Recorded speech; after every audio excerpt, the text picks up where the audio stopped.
ST nos podría llevar muchísimo tiempo.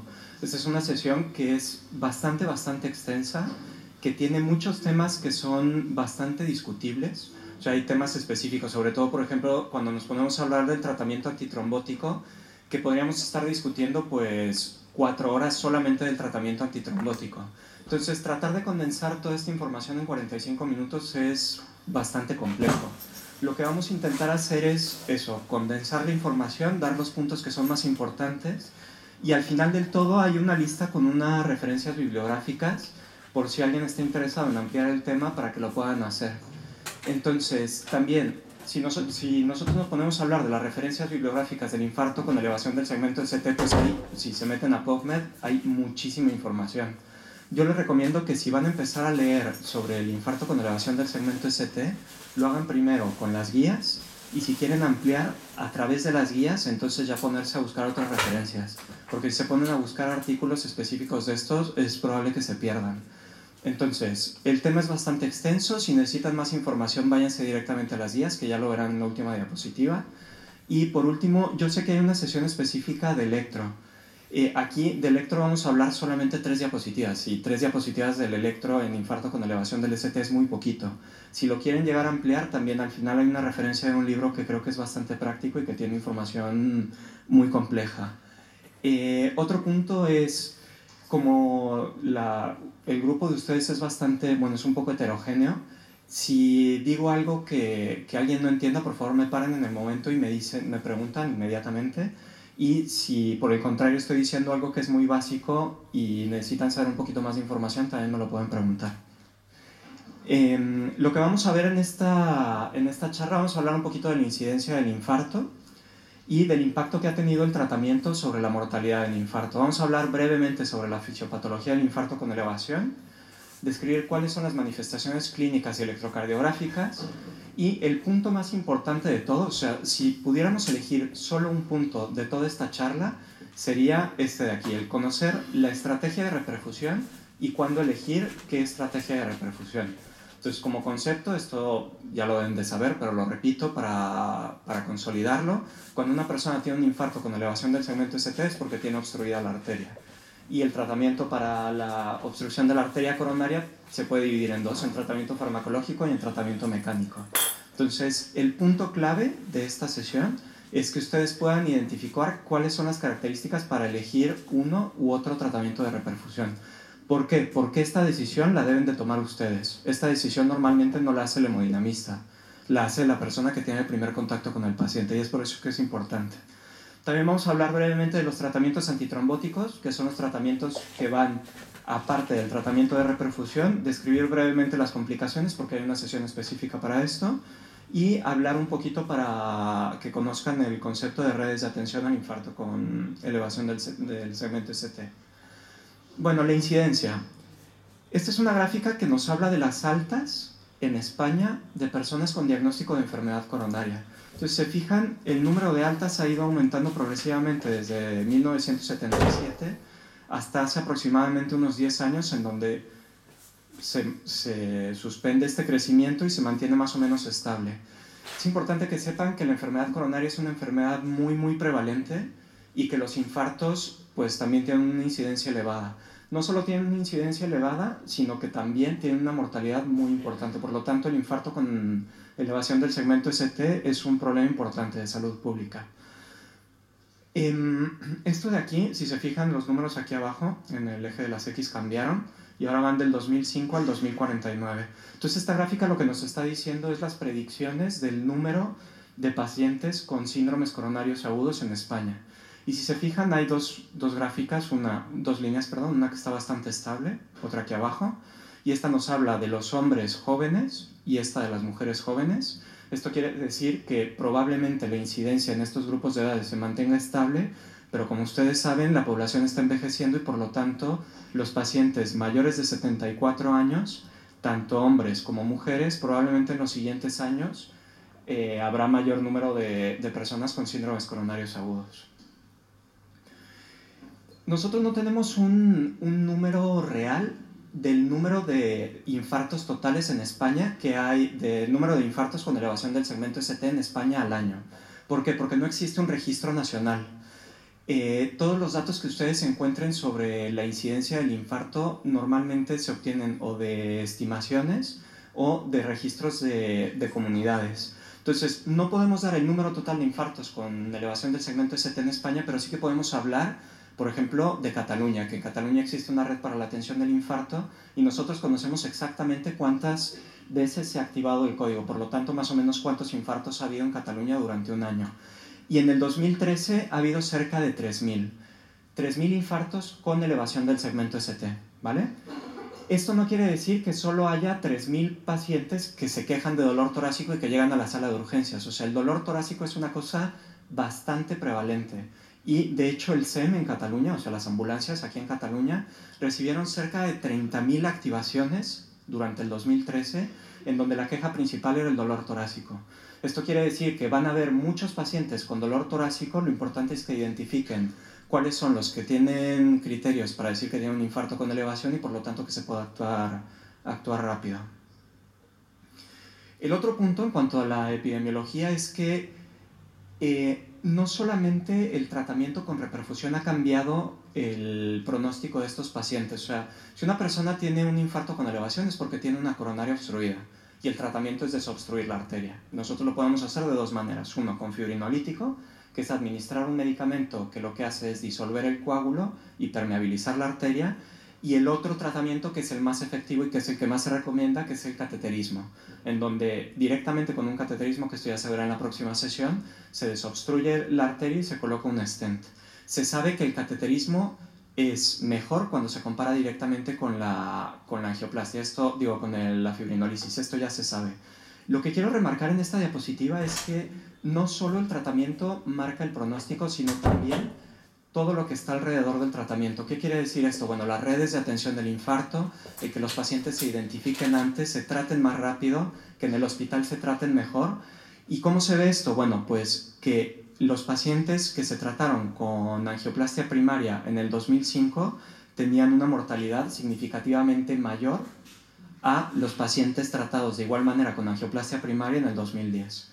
Por lo tanto, no es solo el tratamiento de reperfusión, sino todo lo que está alrededor lo que puede cambiar el pronóstico en estos pacientes. Vale, ahora, ¿qué es infarto? Bueno, la definición de infarto es cuando existe muerte de las células miocárdicas secundaria a isquemia. Entonces, un infarto agudo de miocardio se define, esta es una definición que está escrita en las guías, como lo siguiente: la detección de un aumento y o descenso de los biomarcadores de necrosis, o sea, ¿cuáles son los biomarcadores de necrosis? ¿Quién los conoce? Esta palabra sí que suena un poco rara. Pues las troponinas. Las troponinas les suenan a todos, ¿no? Y la CKMB también. Bueno, estos son marcadores de necrosis. El que se utiliza habitualmente es la troponina. Hay troponina I, troponina T y troponinas ultrasensibles. Pero bueno, vamos a hablar en general de marcadores. Entonces, cuando hay una elevación de estos marcadores y luego un descenso, y uno de los siguientes 5 puntos: síntomas de isquemia, cambios en el electro, desarrollo de onda Q, evidencia de imagen de pérdida de miocardio viable o alteración en la motilidad segmentaria, o una identificación del trombo intracoronario, estamos hablando de un infarto. ¿Qué quiere decir esto? Bueno, el infarto quiere decir que hay unas células del corazón que se han muerto, esto lo detectamos con las troponinas, y aparte necesitamos uno de los siguientes 5 puntos. Esto de aquí, que dice evidencia de alteración en la motilidad segmentaria, ¿qué quiere decir? O sea, imagínense que una persona la acaban de operar, de lo que sea, le acaban de poner un bypass en la aorta y el paciente está intubado, ¿no? Entonces el paciente está intubado, está dormido y lo tienen en la UCI. Y le hacen una analítica, y en la analítica ven que aumentan las troponinas y bajan las troponinas, ¿vale? Esta persona obviamente, como está intubada, pues no se va a quejar de dolor, ¿no? Entonces, como no se puede quejar de dolor, pues no tenemos síntomas de isquemia, ¿no? Entonces, ¿cómo podemos detectar si esta persona ha tenido un infarto? Pues ya sea con cambios en el electrocardiograma o haciendo una ecocardiografía en donde se ve una alteración en la motilidad segmentaria del corazón. Entonces, esto quiere decir que nosotros podemos llegar a identificar pacientes con infarto sin la necesidad de síntomas, ¿sí? Ya sea a través del electrocardiograma o a través de estudios de imagen. Ahora, infarto agudo de miocardio, para fines prácticos, se va a dividir en dos grupos. Si una persona... De aquí, ¿quién trabaja, otra vez, perdón, que se me fue un poco así, ¿quién trabaja en urgencias? Vale, entonces, por ejemplo, pides unas troponinas y ¿al cuánto tiempo te sale el resultado de las troponinas? 1 hora, dijeron por ahí. Entonces, tienes un paciente que tiene dolor torácico, le haces las troponinas y claro, como a ti te dijeron en la sesión que el diagnóstico de infarto se hace con las troponinas, ¿te esperas 1 hora para hacerle el tratamiento? ¿Para darle el tratamiento? No. Entonces, nosotros tenemos que diferenciar la definición de infarto de miocardio de la definición clínica de síndrome coronario agudo, ¿sí? Entonces, nosotros, cuando nos enfrentamos a un paciente en urgencias, lo que necesitamos identificar es si tiene un síndrome coronario agudo, ¿sí? No se tienen que medir las troponinas en ese momento, vaya, no se tienen que esperar los resultados de la troponina para tomar una decisión. ¿Y cómo se cataloga, cómo sé si una persona tiene un síndrome coronario agudo? Sí, ¿cuáles son las características del síndrome coronario agudo?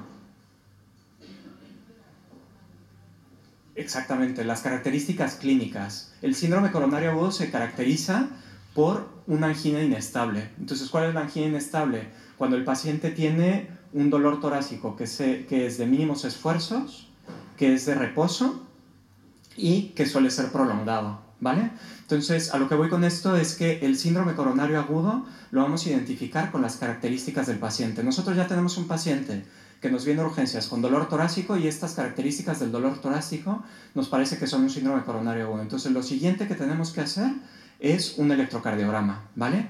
Y aquí vamos a dividir los síndromes coronarios agudos en dos grupos. El primero es el que no tiene elevación del segmento ST, puede llegar a tener descenso, como lo vemos aquí, pero lo importante es que no tiene elevación del segmento ST. Y el segundo, el que tiene elevación del segmento ST. Nosotros durante esta sesión vamos a hablar específicamente del síndrome coronario agudo con elevación del segmento ST. Ahora, una vez que tiene la elevación del segmento ST, puede evolucionar a una clasificación que ya es antigua y clásica, que es aquella que tiene infarto con onda Q o infarto sin onda Q. Pero nosotros de lo que vamos a hablar ahora es del síndrome coronario agudo con elevación del segmento ST. ¿Les queda clara la diferencia entre infarto y síndrome coronario agudo? O sea, son dos cosas que tenemos que diferenciar y lo del síndrome coronario agudo es lo importante para poder tomar la decisión de reperfusión. Y esto es lo que tienen que tener claro cuando tienen un paciente enfrente con dolor torácico. Ahora, ¿qué es lo que está pasando en este paciente que tiene una elevación del segmento ST? Bueno, que si nosotros tomamos la arteria de este paciente y la cortamos, la damos así, este es un estudio histológico, esto de aquí es la arteria, todo lo de alrededor, esto de aquí sería la luz de la arteria y este pedacito de aquí debería estar unido aquí. Y esta zona que estamos viendo aquí es una placa de aterosclerosis. Si se fijan, esta placa de aterosclerosis está rota en este segmento, ¿sí? Entonces lo que pasa en estos pacientes es que la placa de aterosclerosis se rompe, hay una placa vulnerable que se ulcera o se rompe, y entonces la sangre que está dentro de la luz entra en contacto con sustancias con las que habitualmente no está en contacto. Normalmente está en contacto con el endotelio, ¿no? Entonces entra en contacto con algo que normalmente no debe estar en contacto y esto desencadena una serie de mecanismos que acaban terminando en la formación de un coágulo o un trombo. Entonces se genera el trombo o el coágulo, esto obstruye la arteria, esto le genera dolor al paciente, eleva el segmento ST y tenemos el paciente con infarto con elevación. ¿Cuál es el tratamiento? Pues quitarle este trombo para que la sangre pueda circular de nuevo sin problemas. Esta es una imagen fija de un cateterismo, es como si fuera una radiografía. Aquí estamos viendo la silueta del corazón, lo estamos viendo de frente.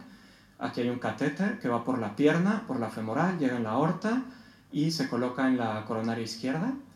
Y estamos viendo esta ramita de aquí, que es la circunfleja, y luego aquí, que está completamente obstruido. ¿Está obstruida qué arteria? El corazón tiene 3 arterias principales. ¿Cuáles son? La circunfleja, la descendente anterior, que es esta de aquí, y la coronaria derecha. Entonces la coronaria derecha sale del lado derecho, la coronaria izquierda se divide en dos, la descendente anterior y la circunfleja, ¿vale? Entonces cuando tú tienes un infarto anterior es porque la descendente anterior está obstruida. Cuando tienes un infarto inferior puede ser porque la circunfleja está obstruida o porque la coronaria derecha está obstruida. Ahora, lo que estábamos hablando del cuadro clínico. Bueno, cuando un paciente tiene un infarto, ¿de qué se queja? Obviamente de dolor torácico. El dolor torácico suele ser retroesternal, opresivo, irradiado al brazo izquierdo y al cuello y estar asociado a disnea, náusea y malestar general. Es muy importante recordar que hay pacientes que tienen manifestaciones atípicas de dolor torácico. ¿Qué es esto? Bueno, que en lugar de tener el típico dolor opresivo en el pecho, empiezan con cosas raras, que se les duerme un poco la mano, que les duele solo la mano, que les duele solo el cuello. ¿Y cuáles son estas personas? Pues normalmente las que tienen mayor prevalencia de síntomas atípicos son las mujeres y los pacientes mayores y los diabéticos. Por lo tanto, hay que estar muy al pendiente de hacer el diagnóstico en estos pacientes. ¿Y cómo lo podríamos hacer? Pues con el electrocardiograma. Si tienen una duda, ¿no? Llega un paciente diabético, una mujer diabética de 80 años con sudoración y una sensación aquí extraña en el brazo, pues le tienen que hacer un electro, o sea, aunque no tenga el típico dolor opresivo que describen los libros. Y el electrocardiograma es el punto clave en el protocolo. ¿Por qué? Porque una vez que nosotros hagamos el electrocardiograma y lo clasifiquemos en estos dos grupos que ya habíamos visto, tenemos que ver si necesitamos correr y hacer las cosas súper rápido o podemos ir con un poquito más de calma. Entonces, hacemos el electrocardiograma y ¿en qué grupos los clasificábamos? Con elevación del segmento ST, que son los que hay que correr, y sin elevación del segmento ST. Entonces, este es el punto clave del protocolo, hacer el electrocardiograma. Y el electrocardiograma se tiene que hacer en los primeros 10 minutos desde que la persona tiene el primer contacto médico, ya sea en urgencias, en la ambulancia o en donde sea. Es un criterio de calidad. Una vez que se ha realizado el electrocardiograma e identificamos la elevación del segmento ST, si el paciente tiene criterios clínicos, entonces activamos el código infarto. De los que están aquí, ¿quiénes trabajan fuera de Cataluña? Fuera de Cataluña, vale. ¿En dónde trabajan ustedes? ¿En qué comunidad? Vale. Bueno, en Cataluña y en Galicia, en los dos redes de atención del infarto. De hecho, la de Galicia fue una de las primeras, el Proglial, que está muy, muy bien desarrollado y tiene muchísimos años de experiencia. Y esto es activar el código infarto. O sea, identificas al paciente y le llamas al SEM para que se ponga todo en marcha para que puedan trasladar a este paciente desde su casa directamente a la sala de cateterismo sin tener que pasar por urgencias. Bueno, hay electrocardiogramas que son muy sencillos de diagnosticar, como este. En este, lo ven aquí, ¿no? La elevación clarísima del segmento ST. Tiene elevación del segmento ST en toda la cara anterior. Aparte de esto, tiene un bloqueo de rama derecha. Pero bueno, lo importante de aquí es que tiene una elevación muy clara del segmento ST. Hay electros que no son tan claros. Si el electro no les queda muy claro porque no tiene elevación del segmento ST, entonces hay que ir repitiendo los electrocardiogramas. Iremos hablando de esto un poquito más adelante. ¿Cuáles son los criterios para decir que una persona tiene una elevación del segmento ST? Bueno, obviamente que tenga una elevación del segmento ST, pero ¿qué tanto y en qué derivaciones? En general, como concepto, si se lían entre 2 milímetros en no sé qué, en general, más de 1 milímetro en dos derivaciones contiguas, ¿sí? O sea, más de 0.1 milivolts, que es igual a un cuadrito pequeñito, a 1 milímetro, en dos derivaciones contiguas. Fíjense que esto es diferente, milivolts a milímetros. Hay electrocardiogramas que están calibrados de manera diferente. La manera estándar es que dos cuadritos grandes son 1 milivolt, entonces estamos hablando de un cuadrito pequeñito, ¿vale? Lo que pasa es que los hombres, y sobre todo los hombres jóvenes, pueden llegar a tener una elevación de 1 milímetro en V2 y V3 sin que esto sea patológico. Por lo tanto, las guías nos dicen que en hombres, en derivaciones V2, V3, la elevación tiene que ser mayor a 2 milímetros y en mujeres mayor a 1,5 milímetros.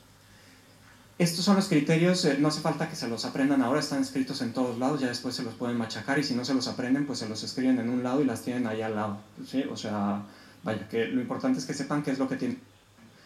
El otro punto para hacer un diagnóstico de este grupo de pacientes es el bloqueo de rama izquierda de nueva aparición. ¿Por qué?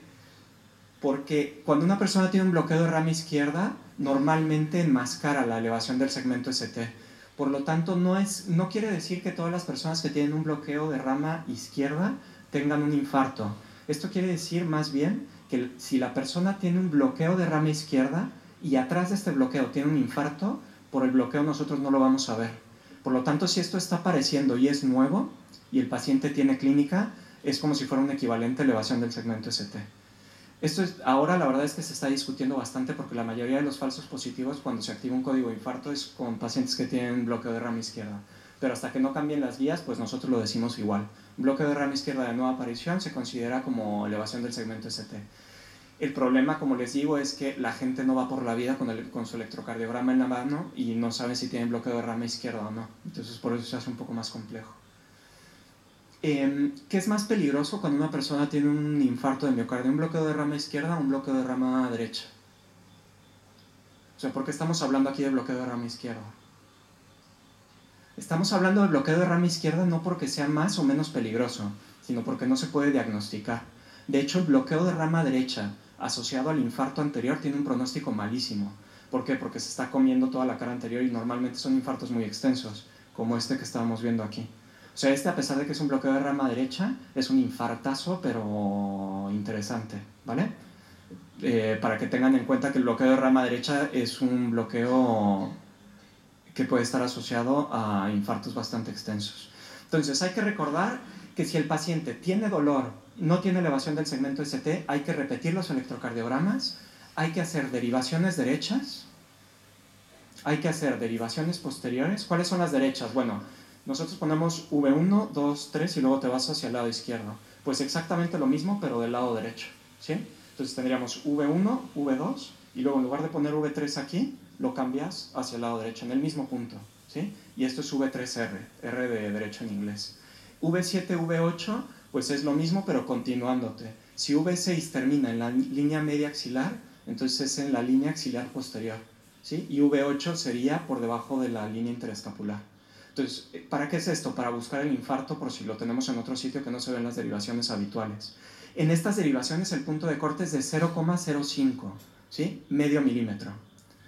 También hay que tener en cuenta los pacientes que tienen un descenso difuso del ST, una elevación de AVR, porque esto suele estar asociado a lesión en el tronco común, que es donde después se divide en la descendente anterior y la circunfleja, o de infartos anteriores extensos.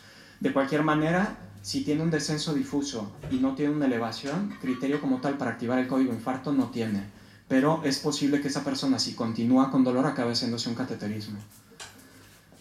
Y bueno, también hay que estar al pendiente de los cambios en espejo. Si nosotros vemos un descenso en V2, V3, hay que mirar, o sea, V2, V3 ve esta parte de aquí, ¿no? Entonces la parte de atrás de V2, V3 sería esto de aquí.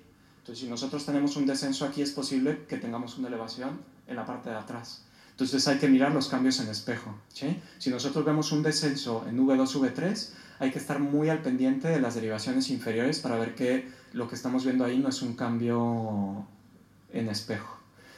Muy importante, hay que remarcar esto, no hay que esperar a las troponinas para hacer el diagnóstico. O sea, hasta ahora nos había llegado el paciente, habíamos detectado que tenía un síndrome coronario agudo. ¿Por qué? Porque le dolía el pecho, el dolor de pecho era en reposo y era prolongado. Entonces ya tenemos un síndrome coronario agudo. Le hicimos el electrocardiograma y vimos que tenía una elevación del segmento ST, por lo tanto tenemos un síndrome coronario agudo con elevación del segmento ST y a partir de ahí tenemos que activar el código infarto y empezar todo el tratamiento. No hay que esperar a las troponinas. Si tenemos dudas, bueno, le pueden llamar al cardiólogo para que haga el ecocardiograma para apoyar el diagnóstico. Hay que tener en cuenta estos 5 diagnósticos diferenciales. Los 2 primeros pueden matar. Hay que tenerlos en cuenta porque son patologías bastante serias. El Takotsubo también podría llegar a matar, aunque es mucho menos frecuente. Si una persona tiene una tormenta rítmica o un shock cardiogénico por Takotsubo, también puede morir. Y bueno, la pericarditis sí está taponada. Ok, entonces ya tenemos al paciente, lo tenemos identificado. Ahora, ¿qué vamos a hacer? El tratamiento es de 2 tipos, angioplastia primaria o fibrinolisis. Primero, angioplastia primaria. Si nosotros tenemos este paciente y lo recibimos aquí en el clínico, en donde puedo hacer exactamente lo mismo, o puedo coger el medicamento de la nevera y ponérselo o subirlo a la sala de cateterismos, ¿sí? O sea, estamos comparando en igualdad de condiciones la angioplastia y la fibrinolisis. Cuando se comparan en igualdad de condiciones, la angioplastia primaria se ha demostrado desde hace mucho tiempo que es mucho más efectiva. Disminuye el riesgo de muerte, el riesgo de reinfarto y el riesgo del endpoint combinado de muerte, reinfarto e ictus, ¿vale? Esto es si nosotros tenemos un paciente en donde podemos hacer exactamente las 2 cosas al mismo tiempo. Ahora, como esto es poco frecuente, o cada vez más poco frecuente, lo que está pasando ahora habitualmente es que tú te encuentras un paciente, pues ¿en dónde? En urgencias en el CAP, o si vas en la ambulancia te lo encuentras en su domicilio. Y entonces tienes dos posibilidades. Uno, ponerle el medicamento que lo tienes aquí contigo en ese mismo momento, o llevarlo a un hospital que está a X distancia para que le hagan un cateterismo. Entonces, cuando se compara esto, normalmente sigue ganando la angioplastia primaria, ¿vale? Aunque aquí el sentido común obviamente te dice que a partir de cierto momento, pues esto tiene que ser falso. O sea, porque si tú tienes un paciente perdido en las montañas, no te vas a tardar 8 horas en llevarlo a hacer el cateterismo si le puedes poner el medicamento. Entonces, esta pregunta del punto de corte se ha resuelto ya, y de hecho vienen las guías, y es el punto de corte que se utiliza actualmente de 120 minutos. Esto lo publicó la doctora Mazzotti, que es la doctora que va a venir a continuación a dar la sesión de lo de los cateterismos. ¿Y qué quiere decir? Bueno, que conforme tú vas perdiendo tiempo para hacerle el cateterismo y dejas de ponerle el medicamento que era para abrirle la arteria, conforme se va retrasando esto, pues las ventajas de la angioplastia primaria van disminuyendo. ¿Hasta cuándo? Hasta los 120 minutos. Por lo tanto, si tú llegas con un paciente y ese paciente no lo puedes poner en la sala de cateterismos en 120 minutos, le tienes que poner el fibrinolítico, ¿vale? Este es el punto de corte. Las guías verán que hay diferentes números, unos hablan de 90 minutos, otros de 60, son diferentes recomendaciones, pero en realidad el algoritmo lo que dice es que son 120 minutos, más o menos fibrinolisis o angioplastia primaria, ¿vale? Entonces es el tratamiento de elección cuando se puede hacer en menos de 120 minutos. Obviamente es el tratamiento de elección cuando la fibrinolisis está contraindicada. Por mucho que estés en las montañas, si tienes un paciente que ha tenido un hematoma, una subaracnoidea, o sea, por mucho que te vayas a tardar 5 horas, no le vas a poner un fibrinolítico, ¿no? O sea, porque te lo cargas ahí mismo. O sea, eso no se puede hacer. Y hay que tener en cuenta también que la angioplastia primaria tiene un mayor beneficio en pacientes de alto riesgo. ¿Qué quiere decir esto? Que si nosotros tenemos un paciente, un hombre de 50 años, sin ninguna patología, y tiene un infarto pequeñito, en realidad el riesgo de morirse por este infarto es bajo. Por lo tanto, si tú comparas la angioplastia con la fibrinolisis, no vas a encontrar muchas diferencias. Y esto no es porque la fibrinolisis sea más efectiva, sino porque el riesgo de tener una complicación de un paciente de bajo riesgo, pues obviamente es bajo. En cuanto al cateterismo, bueno, se recomienda la vía radial sobre la femoral en centros en donde se tiene experiencia porque ha demostrado que es más efectiva y más segura. Y se recomienda también la angioplastia primaria solo en el vaso responsable, al menos que tenga un shock cardiogénico. Esto se los comento porque lo van a escuchar seguramente. Tienen un paciente, tiene un infarto con elevación de CT, lo mandan a cateterismo y después le regresa el cateterismo a su hospital y ven en el informe. Tenía una oclusión trombótica de la descendente anterior y una lesión del 80% en la coronaria derecha. Y se le puso un stent en la descendente anterior. Y no le pusieron nada en la derecha. Y dices, bueno, pero si ya estaban ahí, tenían el catéter, ¿por qué no lo trataron? Porque se ha visto que si se tratan lesiones que no ocasionan un problema en ese momento, el riesgo de tener una complicación es mayor. ¿Por qué? Porque hay un ambiente protrombótico. Entonces el stent se puede obstruir y aparte, al tener un ambiente protrombótico, hay un poco de vasoconstricción. Por lo tanto, tú puedes pensar que esta arteria mide 3 milímetros de diámetro, le pones un stent de 3 milímetros y resulta que cuando pasa la fase aguda, la arteria no medía 3 milímetros, medía 3,5 o 4 y dejas el stent flotando y se puede trombosar. Que les quede claro que se debe de atender solo la arteria responsable del infarto, excepto en los pacientes que están chocados. Si el paciente se está muriendo, pues le abres todo lo que le tengas que abrir, ¿vale? Esos son los intervalos que vienen en las guías, recuerden el de 120 minutos. Ok, entonces tenemos al paciente, ya decidimos que le vamos a hacer una angioplastia primaria. Aparte de la angioplastia primaria le tenemos que dar un grupo de medicamentos que es un tratamiento antitrombótico.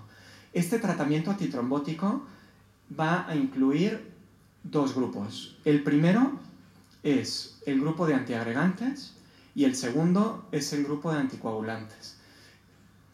Tenemos todos estos antiagregantes y tenemos todos estos anticoagulantes. Y tenemos diferentes dosis y tenemos manera de ponerlos a diferente momento. Entonces dirán, esto es un Cristo. Pues sí, es un verdadero Cristo.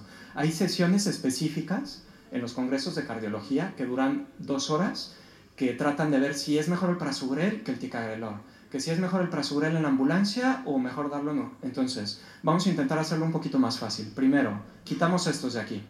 Entonces, todos estos que son inhibidores de la glicoproteína 2B3A no se utilizan fuera de la sala de cateterismo, entonces estos los quitamos, estos de aquí, que son el Reopro, el Integrilin, el Eptifidatil, todos estos fuera.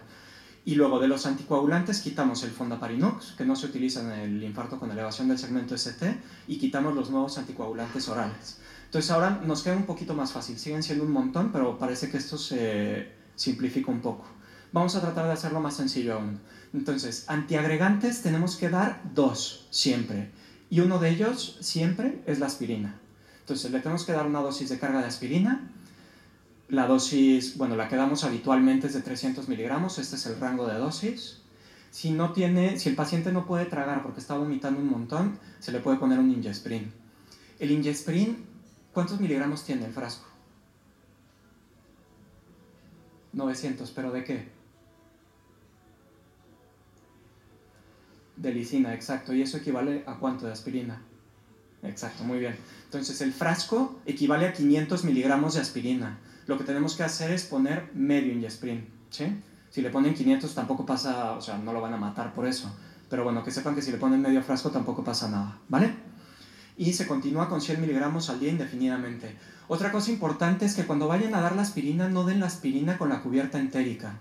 O sea, la capsulita esta que viene con la cubierta entérica, porque claro, el paciente está con el infarto, ahí tú le das esto, la pastillita entra, se va al estómago, se disuelve poco a poco y terminas el cateterismo, le estás quitando el introductor y la aspirina apenas se está absorbiendo, ¿sí? Entonces lo que tienen que hacer es de los comprimidos de 100 miligramos si se pueden masticar, ¿vale? Entonces le pueden dar 3 comprimidos de 100 miligramos masticados, o si se los quiere tragar, que no tengan la cubierta entérica. Entonces, antiagregantes tenemos 2. El primero siempre la aspirina y el segundo puede ser cualquiera de estos 3. Esto lo voy a poner fácil porque ya les digo que se puede liar muchísimo aquí. Entonces, las guías americanas dicen que pueden utilizar el que ustedes quieran de estos 3. Dan el mismo grado de recomendación y el mismo grado de evidencia, ¿vale? Las guías europeas dicen que se debe de utilizar Prasugrel o Ticagrelor. Y si no se tiene ninguno de estos o tiene una contraindicación, entonces se da el clopidogrel. Y para fines prácticos, ¿qué es lo que van a hacer ustedes? Bueno, pues lo que diga el protocolo del hospital. Sí, porque sí, es que es verdad. O sea, por ejemplo, aquí, a pesar de que las guías europeas hablan mucho del Prasugrel y el Ticagrelor, por las restricciones económicas no le damos estos medicamentos a todo el mundo. Y para fines prácticos, ¿cuál acaba siendo el tratamiento? Pues aspirina y clopi de toda la vida, ¿no? Y ya está. Que si hacen esto, tampoco está mal hecho, o sea, está bien hecho, vienen las guías y que no pasa nada. Entonces, puntos específicos del Prasugrel. El Prasugrel es un poco más efectivo, los pacientes obviamente sangran más, y si van a dar Prasugrel es importante que sepan las contraindicaciones. No se da en mayores de 75 años, en personas que han tenido ictus, y en menos de 60 kilogramos tampoco se debería de dar, aunque hay algunas personas que dicen que 5 miligramos sí que se podrían dar. Tiene un mayor beneficio en diabéticos. El Prasugrel, la pastilla, el Effient, viene de 10 miligramos. Entonces, si tiene una persona con un infarto, le tienen que dar una dosis de carga de 60, por lo tanto, 6 pastillas para adentro, ¿vale? O sea, lo mismo que se hacía con el Plavix de 75 miligramos, que no sé si se acuerdan que hace años no existía la de 300 miligramos, o sea, que era así, toma las pastillas, y tenía que tomarse un montón de pastillas, pues lo mismo con el Prasugrel. El Ticagrelor, la dosis de carga es de 180, la pastilla viene de 90, por lo tanto son 2 pastillas. Y después la diferencia con el resto, esto de verdad que yo sé, para las personas que lo están apuntando, viene escrito en todos lados. Después van a tener las diapositivas, si lo quieren anotar adelante, pero es que están en todos lados esto, ¿eh?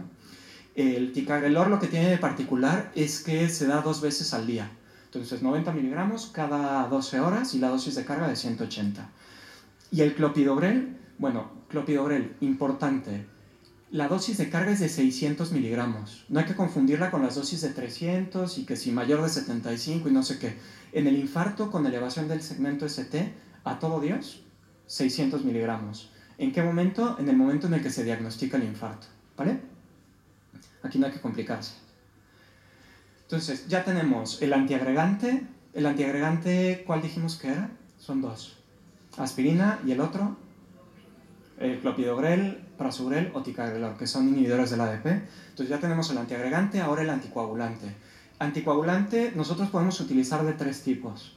También hay ventajas de uno sobre otro. Para fines prácticos, el que recomiende las guías del sitio en donde están trabajando. Entonces, las guías europeas dicen que de preferencia se debería utilizar bivalirudina o enoxaparina. Las guías americanas hablan de los tres igual, con un poquito más de ventaja de la enoxa y la bivalirudina, pero bueno, le dan importancia a las tres. Y lo que se hace en Cataluña, que la gran mayoría de nosotros trabajamos aquí, es poner heparina a todos, ¿vale? Entonces, la heparina, la dosis es de 70 a 100 unidades kilo. Los que estén en las ambulancias, no sé si recuerdan el protocolo del SEM, que se dan 5.000 unidades de bolus. Entonces, ¿por qué se dan 5.000 unidades de bolus si la dosis es de 70 a 100? ¿No? O sea, y la mayoría de los pacientes pesan 70 o así, ¿por qué no le das de una vez la dosis que toca? Bueno, porque si este paciente llega a la sala de hemodinámica y ahí le queremos poner otro medicamento, abciximab o alguna otra cosa, entonces la dosis de heparina se disminuye, ¿vale? Por lo tanto, 5.000 unidades. Y este es el protocolo que utilizamos en Cataluña. Aspirina, clopidogrel y heparina. Se puede sustituir el clopidogrel por prasugrel y ticagrelor en pacientes que tienen un infarto muy extenso y que no tengan ninguna de las contraindicaciones para él. Vale, entonces, ese es el primer grupo, que es la angioplastia primaria. Ya vimos cuándo se elige y cuáles son los tratamientos que debemos de dar como coadyuvantes. Vamos a hablar rápido de la fibrinolisis, porque a pesar de que la fibrinolisis cada vez se utiliza menos, sí que se utiliza en sitios en donde no está disponible la angioplastia primaria, y es importante que la sepan utilizar. Entonces, el objetivo de la fibrinolisis es lisar el coágulo, obviamente, deshacer el coágulo. ¿Para qué? Para repermeabilizar la arteria ocluida, mejorar la función ventricular y reducir la mortalidad, obviamente. El problema de la fibrinolisis es que hay un porcentaje elevado de pacientes que, aunque tú le pongas el tratamiento, se lo pongas a tiempo, se lo pongas con la dosis correcta, la arteria no se alcanza a abrir. Por lo tanto, la efectividad, cuando se compara la fibrinolisis con la angioplastia, pues es menor. Y es por eso que si podemos elegir, es mejor que se haga el cateterismo. Sin embargo, la fibrinolisis es mejor a no hacer nada, esto está clarísimo. Y la fibrinolisis ha demostrado que disminuye la mortalidad en estudios de hace mucho tiempo, cuando se comparaba con tratamientos de control, o sea, cuando se comparaba con no hacer nada. El otro problema es que con la fibrinolisis tenemos muchas más complicaciones hemorrágicas. ¿Cuál es la indicación de la fibrinolisis? Bueno, en el tratamiento con infarto, en el tratamiento del infarto con elevación del segmento ST, cuando no podemos hacer una angioplastia primaria, no hay límite de edad y solo se puede hacer hasta 12 horas de inicio del dolor, a diferencia del cateterismo. En el cateterismo, si hay una persona que tiene dolor, lleva 18 horas con dolor, aunque no va a ser igual de efectivo, ¿sí? Entre 12 y 24 horas, si la persona sigue con dolor y está con elevación del segmento ST, sí que se puede hacer un cateterismo. En la fibrinolisis no. Y es importante que revisen el checklist para ver que no tenga contraindicaciones. Esto sí que vale, si van a estar administrando fibrinolíticos, es obligado que tengan anotados en algún sitio las contraindicaciones, porque esto hay que revisarlo punto a punto. Si le ponen un fibrinolítico a una persona con alguna de estas contraindicaciones, lo pueden matar. Hay que tener cuidado con esto. Son listas estándares que vienen en las guías, es importante que las anoten por ahí. Y de medicamentos, bueno, medicamentos, voy a mencionar estos tres para fines prácticos en Cataluña. Ya el que se utiliza es la tenecteplasa. ¿Por qué se utiliza este en comparación con los otros? Bueno, porque es una dosis única, no hay que mantener una perfusión y se administra según el peso del paciente. Aparte de esto, se ha demostrado que es más efectivo cuando se compara con los otros fármacos. Si nosotros administramos, voy un poco rápido porque las dosis de los medicamentos no se las van a aprender ahora y las pueden sacar de las guías, y porque hay poco tiempo, básicamente. Una vez que elegimos el tratamiento con fibrinolítico, tenemos que añadirle también tratamiento antitrombótico, y es lo mismo que el tratamiento con la angioplastia primaria, o sea, hay que hacer una combinación de antiagregante y anticoagulante. Entonces, aquí es más fácil, antiagregante, aspirina y clopidogrel, la aspirina con la misma dosis, y el clopidogrel, a diferencia de los 600 miligramos que le damos absolutamente a todos los pacientes, cuando hay fibrinolisis, 300 miligramos si el paciente es menor a 75 años, y si es mayor a 75 años no damos dosis de carga. Entonces esto es mucho más sencillo, aspirina y clopi, ya está, con estas dosis. Y anticoagulantes, aquí Lo que sí se recomienda sobre los otros dos medicamentos es la enoxaparina. La enoxaparina con las dosis habituales, exceptuando, o sea, la dosis habitual es 1 miligramo kilo subcutáneo cada 12 horas. Pero lo importante de la fibrinolisis es que vean este punto de aquí, que se debe de administrar un bolus de 30 miligramos endovenoso, porque es típico que llegue el paciente al que le han administrado fibrinolisis y que la enoxaparina se haya puesto subcutánea y no se haya puesto una dosis endovenosa. Recuerden la dosis endovenosa de 30 miligramos, que no se vaya a pasar. Ok, entonces ya tenemos los pacientes que le hacemos cateterismo, los pacientes que hacemos fibrinolisis, pero habíamos dicho que cerca del 25% de los pacientes a los que le hacemos fibrinolisis no funciona. Por lo tanto, hay pacientes que van a ir a fibrinolisis pero acabarán en cateterismo. ¿Cuáles son estas indicaciones? Primero, la angioplastia de rescate. ¿Qué es esto? Que si tenemos un paciente con dolor, decidimos lisarlo, le ponemos el medicamento y vemos que el tratamiento no es efectivo. Por lo tanto, que no cumple con criterios de reperfusión. ¿Cuáles son los criterios de reperfusión? Pues que el ST disminuya al menos del 50% de la elevación que tenía el segmento ST a los 60 minutos de administrada la dosis. Si vemos que el paciente continúa con dolor y continúa con elevación del ST, es una fibrinolisis fallida y por lo tanto hay que hacer una angioplastia de rescate. La otra indicación es la coronariografía electiva tras fibrinolisis exitosa. O sea, el paciente, nosotros le ponemos el medicamento, se abre la arteria, se le quita el dolor y baja el segmento ST, independientemente de que el paciente esté así, o sea, lo que hemos hecho es lisar el coágulo, pero seguramente tendrá una estenosis en el punto en donde se generó la obstrucción. Por lo tanto, necesitará un cateterismo al cabo de las siguientes 24 horas para revisar esta arteria y en caso necesario colocar un stent. Todo esto se resume en esta diapositiva. Tenemos un paciente con elevación del segmento ST. Si está en un lugar en donde no hay posibilidad de hacer cateterismo, lo podemos trasladar al hospital en menos de 120 minutos, entonces angioplastia. Más de 120 minutos no, pues le hacemos fibrinolisis. ¿La fibrinolisis es efectiva? Pues bueno, nos quedamos tranquilos y después le hacemos el cateterismo al cabo de un día. La fibrinolisis no es efectiva, entonces le tenemos que hacer un cateterismo de urgencia. Aparte del tratamiento de reperfusión, tratamiento general, oxígeno. Para el dolor hay que dar tratamientos para la isquemia que incluye nitroglicerina y cloruro mórfico. Un punto importante aquí, esto relativamente nuevo, es que no hay que ponerle oxígeno a todos los pacientes. Si el paciente está saturando más de 95, no solo porque no hace nada, sino porque puede hacer daño. Entonces, si el paciente satura bien, está consciente, no tiene insuficiencia cardíaca, no hay que poner oxígeno. Si satura menos de 95, entonces sí hay que ponerle oxígeno. Y otro punto importante del cloruro mórfico es que los pacientes, si tienen la arteria obstruida, el dolor no se le va a ir hasta que se desobstruya la arteria o se muere el miocardio, ¿sí? Por mucha morfina que le pongan. O sea, porque nos han llegado pacientes a la sala de cateterismos, una mujer de 80 años, 55 kilogramos y 20 miligramos de mórfico. ¿Por qué? Porque no se le iba el dolor. Pues es que no se le va a ir el dolor hasta que no le abramos la arteria. Por lo tanto, hay que tener cuidado con las dosis de cloruro mórfico porque esto después el paciente va a dejar de respirar o se va a poner a vomitar como una mala cosa y no vamos a poder hacer el cateterismo. Hay que tener cuidado con el cloruro mórfico. Se debe de administrar, pero hay que tener cuidado con las dosis. Las complicaciones las verán en una sesión aparte, específica para esto.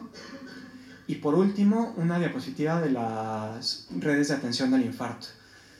Esto se dice muy fácil, ¿no? Bueno, se dice más o menos fácil, tampoco tan fácil porque llevo 45 minutos dándoles aquí un rollo.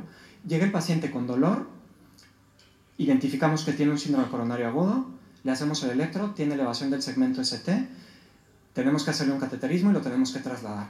El problema es que para que todo esto pueda pasar rápido, desde que el paciente tiene dolor y reconozca que este dolor es un dolor que puede ser un infarto, que tenga que llamar al número que tiene que llamar, que vaya la ambulancia al sitio, que la ambulancia que va al sitio tenga un electrocardiograma, que el que hace el electrocardiograma lo pueda diagnosticar, que el que lo diagnostica le pueda llamar al laboratorio, que el laboratorio de hemodinámica esté listo para recibir al paciente, o sea, que toda esta red esté montada, es muy, muy complejo. Y para que todo esto esté montado no se puede ir haciendo sobre la marcha. Hay protocolos específicos en diferentes comunidades, que son las redes de atención del infarto. Las redes de atención del infarto han demostrado que disminuyen la mortalidad en los pacientes con infarto con elevación. Hay una red en Cataluña desde el 2009 que funciona bastante bien Y bueno, gracias a este tipo de redes las cosas están protocolizadas y hacen que funcionen mucho más rápido. Entonces, en sitios en donde no hay redes podría ser un poquito más complicado, pero si ustedes empiezan a trabajar en Cataluña en sitios o en algún otro sitio como Galicia que tiene una red, pues verán que todo va mucho más rápido y funciona bastante bien.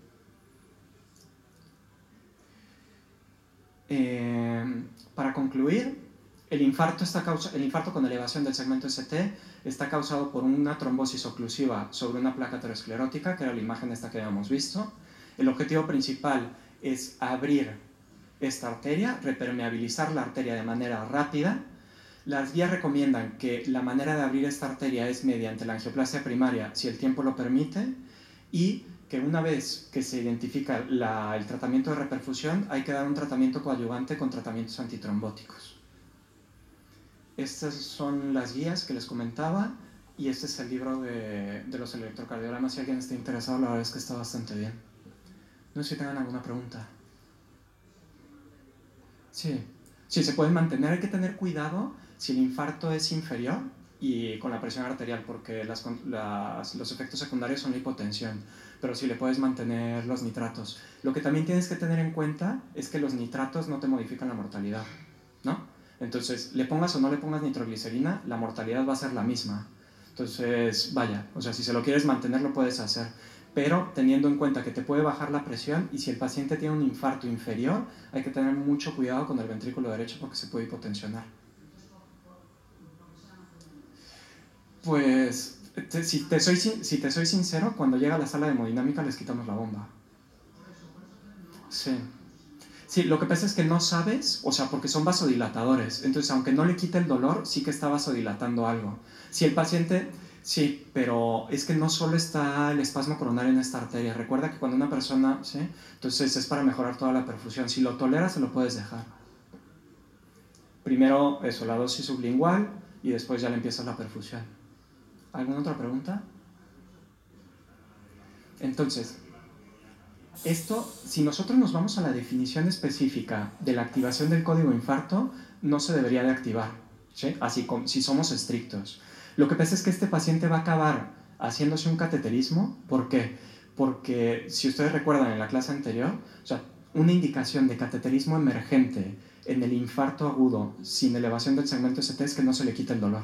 Y si el paciente tiene un descenso difuso y una elevación aislada en VR por una lesión en el tronco o una lesión en DA proximal, va a tener dolor y tiene que acabar en el cateterismo. Esa es una. Y la otra posibilidad es que este paciente seguramente tendrá un shock cardiogénico o una insuficiencia cardíaca. Y esta es otra indicación de cateterismo emergente en pacientes que no tienen elevación del segmento ST. Otro, o sea, como criterio estricto, por lo menos aquí en Cataluña, no se debería de activar. Otra cosa es que te llamen, o sea, que tú estás de guardia de cardiología y te llaman directo al busca. Y entonces te lo comentan y lo traes directamente. Aunque no sea como código infarto, pero le vas a acabar haciendo el cateterismo. Pero como criterio, así, no. Sí. Lo que pasa es que no debería de ser así, ¿por qué? Porque no se le quita el dolor y porque tiene insuficiencia cardíaca, que esos son los dos criterios que te deben de hacer, no llevarlo al comarcal, ¿no? Y claro, que si tú ya sabes que tiene un descenso difuso y una elevación de VR, aunque no actives el código infarto, pues coméntalo al SEM. ¿Sí? Porque normalmente el coordinador del SEM le llama al cardiólogo y normalmente el cardiólogo lo acepta para hacer el cateterismo. Sí, sí. Y luego se continúa el clopidogrel durante un año. Aunque no se ponga stent, el clopi siempre va por un año, por el infarto. ¿Algo más? Bueno, pues ya está. Gracias.